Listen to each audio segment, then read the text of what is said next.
जय हिंद एवरीवन, स्वागत है आपका वी नेशन ट्रिपल वन के एक नए एपिसोड में, जहां आपके लिए लेकर आते हैं इंडियन डिफेंस की प्रमुख अपडेट्स को सबसे पहले। तो चैनल को सब्सक्राइब करना मत भूलिएगा। आज के इस पहले सेगमेंट में हम बात करने वाले हैं भारत की मिसाइल टेक्नोलॉजी को लेकर आई कुछ बड़ी रिपोर्ट्स के बारे में।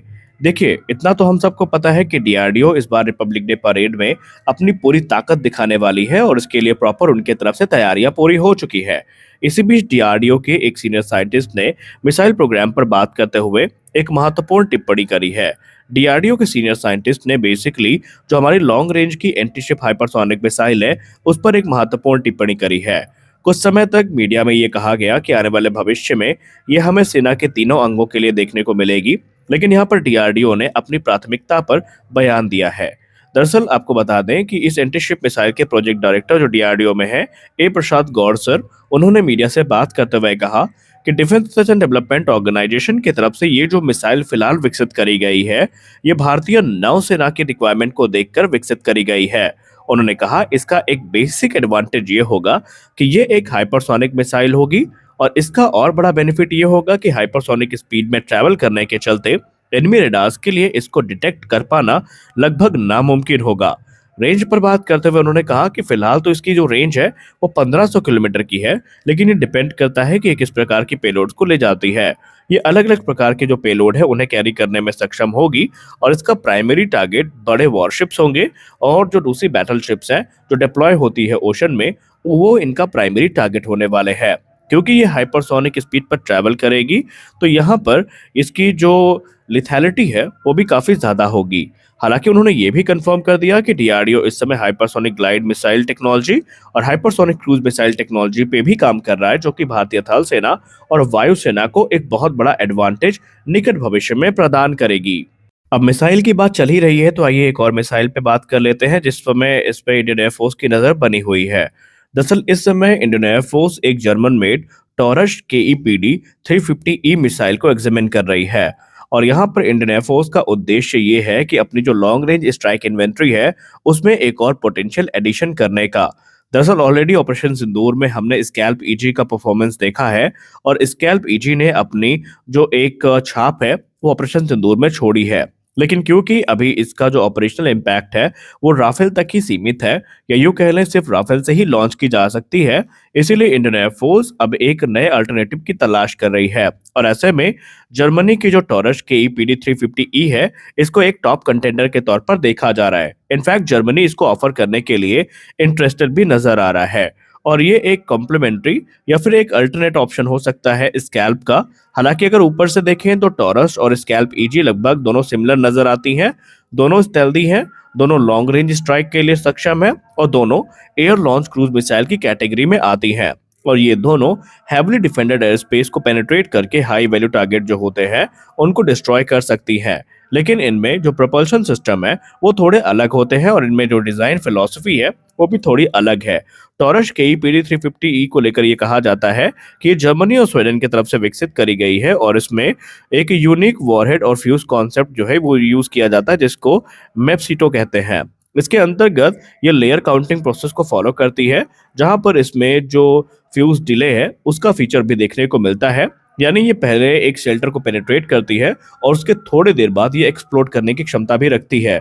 और आप सब जानते हैं कि इस डिले फ्यूज से जो इम्पैक्ट होता है अटैक का वो काफी ज्यादा हो जाता है, और इस समय भारत इसको एक्सप्लोर भी कर रहा है, और आने वाले भविष्य में संभावित है कि इसकी डील को भी फाइनलाइज भारत की तरफ से कर लिया जाए। अब उस ऐसी रिपोर्ट पे हम बात करने वाले हैं जिसको सुनने के बाद पाकिस्तानियों की तो नींद उड़ चुकी है, लेकिन भारतीयों के लिए ये सेलिब्रेट करने का मौका है। आमतौर पर अगर हम देखें तो पाकिस्तान भारत को जब भी धमकाता है तो वो यही कहता है कि हम तो जी एटॉमिक मुल्क हैं, हमारे पास 250-250 ग्राम के परमाणु बम है, जहां चाहेंगे वहां फोड़ देंगे। और वो ये भी दावा करते हैं कि हमारे पास तो भारत से ज्यादा एटॉमिक बम यहाँ पर उपलब्ध है। लेकिन शायद अब उनकी ये धमकी उनके किसी काम की नहीं है, क्योंकि लगातार 2 वर्षों में सिप्री की जो रिपोर्ट आई है वहां पर स्थिति बदलती नजर आई है। सिप्री की रिपोर्ट पे कंफर्म हो चुका है कि भारत का जो न्यूक्लियर स्टॉक पाइल है ये पाकिस्तान से ज्यादा हो चुका है। अगर हम 2025 के डेटा की बात माने तो सिप्री ने जो एस्टिमेट जारी किया है उस हिसाब से रशिया के पास 5400 न्यूक्लियर वॉरहेड्स है, अमेरिका के पास 5200, चाइना के पास 600, फ्रांस के पास 600, यूनाइटेड किंगडम के पास 225, इंडिया के पास 180 और पाकिस्तान के पास 170 न्यूक्लियर वॉरहेड होने की बात की गई है। हालांकि ये जो स्थिति बदली है ये 2024 से बदली है, क्योंकि अगर हम 2023 के डेटा की बात माने तो सिर्फ एक रिपोर्ट में कहा गया था कि 2023 तक पाकिस्तान के पास 170 न्यूक्लियर वॉरहेड थे, जबकि भारत के पास रफली 164 ही थे। लेकिन 2024 में भारत का न्यूक्लियर स्टॉक पाइल थोड़ा बढ़ा और भारत के पास 172 न्यूक्लियर वॉरहेड आए और पाकिस्तान के पास सिर्फ 170। लेकिन 2025 पे ये गैप और ज्यादा बड़ा हो गया। पाकिस्तान के पास अभी भी 170 है, जबकि भारत के पास ये डेटा 180 तक पहुंच गया है। हालांकि 2026 को लेकर सिप्री ने पहले प्रेडिक्ट किया है कि ये डेटा अभी सेम रहने वाला है, इसमें कोई बड़ी ग्रोथ हमें देखने को नहीं मिलने वाली है। लेकिन इतना तो हो गया है कि भारत ने अपनी जो पोजीशन है उसे स्ट्रांग किया है और पाकिस्तान से वो अधिकार भी छीन लिया जिसके अंतर्गत वो हमें धमकियां देते थे कि हम तो एटॉमिक मुल्क है, हम भारत को बर्बाद कर देंगे। अब उन्हें अपना रियलिटी चेक मिल गया होगा। हमारी अगली बड़ी रिपोर्ट आ रही है तेजस मार्क 2 प्रोग्राम को लेकर के। जी हाँ, तेजस मार्क 2 जो इस समय चर्चा का केंद्र बना हुआ है। एक तरफ जहां एमआरएफए पे चर्चा हो रही है, SU-57 पर चर्चा हो रही है, तो हमारा एक टॉप सीक्रेट प्रोग्राम, सीक्रेट नहीं कह सकते लेकिन टॉप ट्रेंडिंग प्रोग्राम तेजस मार्क 2 साइलेंटली अपने रोल आउट की तैयारी कर रहा है। अगर हम इस समय इंटरमीडिया में चल रही बातों की बात माने तो वो अपने इंटीग्रेशन के फाइनल लेवल पर है और जैसा कि HAL ने प्रॉमिस किया था कि 2026 की पहली तिमाही में इसको रोल आउट कर दिया जाएगा, ये एयरक्राफ्ट अपने रोल आउट की तरफ बढ़ रहा है और हमें कोई आश्चर्य नहीं होगा अगर मार्च से अप्रैल के बीच में आपको तेजस मार्क 2 के पहले दर्शन हो जाए।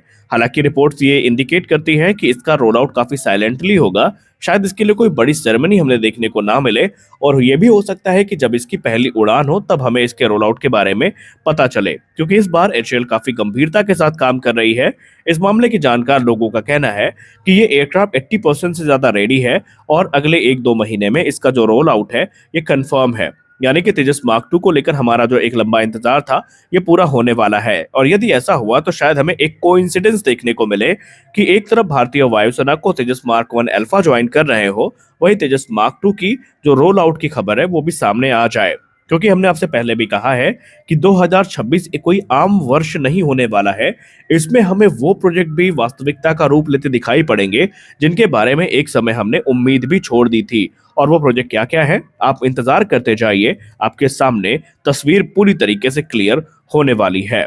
तो यहाँ पर स्पष्ट है कि तेजस मार्क 2 को लेकर हमें कभी भी किसी भी क्षण एक बड़ा सरप्राइज मिल सकता है। क्या आप इसके लिए उत्साहित हैं? अगर हैं तो हमें कमेंट सेक्शन में जरूर बताएं। आज के इस वीडियो में बस इतना ही।